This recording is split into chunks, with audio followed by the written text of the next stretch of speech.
This is an important topic, professionalism in design. We are going to talk about, I love the number 5, 5 things that you can do to improve you being a more professional designer. The market is becoming more and more saturated. Work does not sell itself like it used to.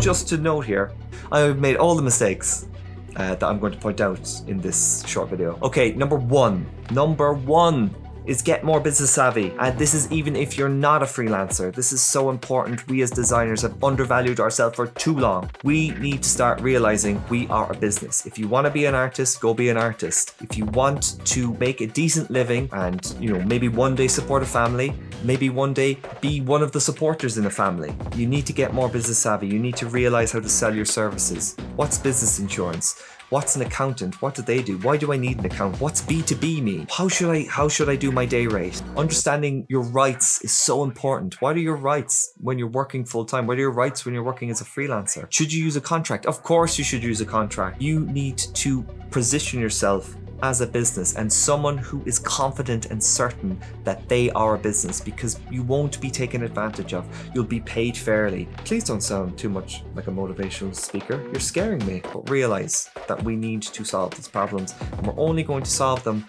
by understanding how business works. But I don't need to know how business works. I'm a designer. I just need to make things that look pretty. Number 2, going on from business, is read the contract, negotiate the contract, and always present a contract if there is none. Full-time, part-time, freelance time, fun time, whatever time you want to call it, a contract is needed between you and the client, between you and your employee.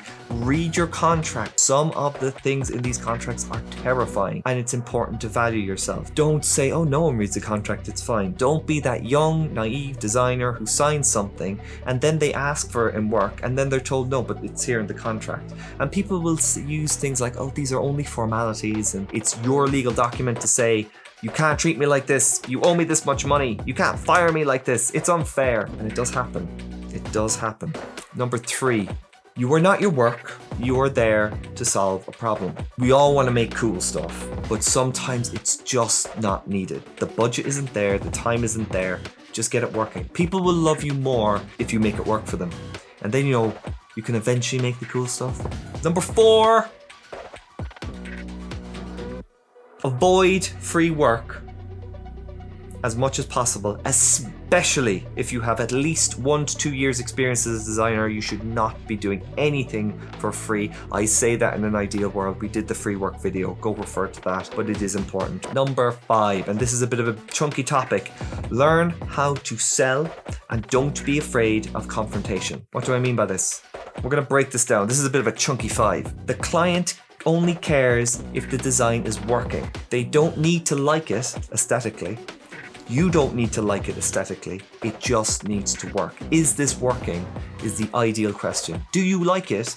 Is like going to your guardian and saying, do you like this piece of art I did? You exposed yourself and put the client in an uncomfortable position where you're looking for an emotional response. Be business savvy. Is this working okay? I still do it by accident. I'll still go, do you like it? It's just this weird thing, I think, as a creative we have in our system.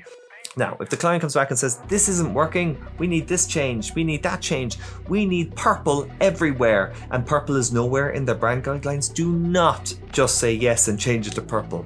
Go back to them professionally and say, yes, so we're not using purple in this because it's not in your brand guidelines. If they're sending you a JPEG, and the JPEG is, tiny, and they've asked you to blow it up really big, it's obvious, you have to go back to them and you have to say, no, this is not going to work because it's going to look pixelated and it's going to damage your brand because it's going to look, low end. Don't just say yes to everything. If you're putting out a deliverable, and that deliverable may have a damaging effect to your client's reputation, always bring it back and get it working for the client. And clients do not care about your process. Don't tell them that you did this in After Effects and layered it in burn mode and did this with a spline. They don't care. They don't know. You're putting them again in an uncomfortable position that they don't understand the technical process. Let's cut to an example. Client, we need an animation to launch our new brand to younger teenagers. Designer comes back, goes, sounds great. We can start, doing a glitch effect because that's really cool and like, you know, it's very trendy. And we can, you know, loop in with some glows and effects across that and put it on the edge of the type. And the client's like, yeah, you've just told them what you want to do. Put yourself in the client's shoes. This is how you try and sell it.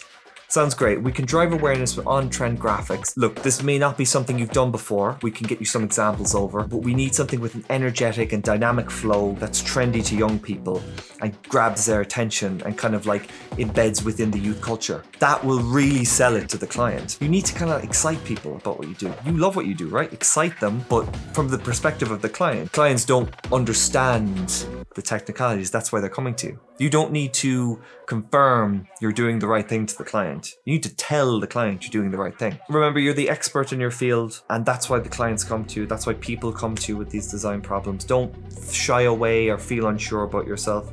Obviously, you know, if you're starting off in the industry, it can be scary, and don't be too overconfident. You know, get yourself some experience before you can, go mad with the sales stuff, but it's definitely something to consider. Design schools have somewhat damaged our perception of design. I think it's there's an old school mentality that's tied in that doesn't work anymore. We're in a content culture. You need to get this content out for clients. You need to get done. You need to get done fast, and you're there to help, and you're there to provide a service. I hope this doesn't demotivate you at all. If anything, this should motivate you. This should help you sell more. This should help you become more aware. I don't mean to sound like, a motivational speaker, but it's something I'm very passionate about. I think we undervalue ourselves too much. I think we are a very valuable asset to a lot of businesses. We're visual problem solvers, as well as we have the creative ideas, and sometimes we don't give ourselves that credit either. If you want any more videos like this, where this kind of, how we can kind of better ourselves as designers, how do we sell more, let me know in the comments below. I hope you enjoyed this one. Thank you and goodbye.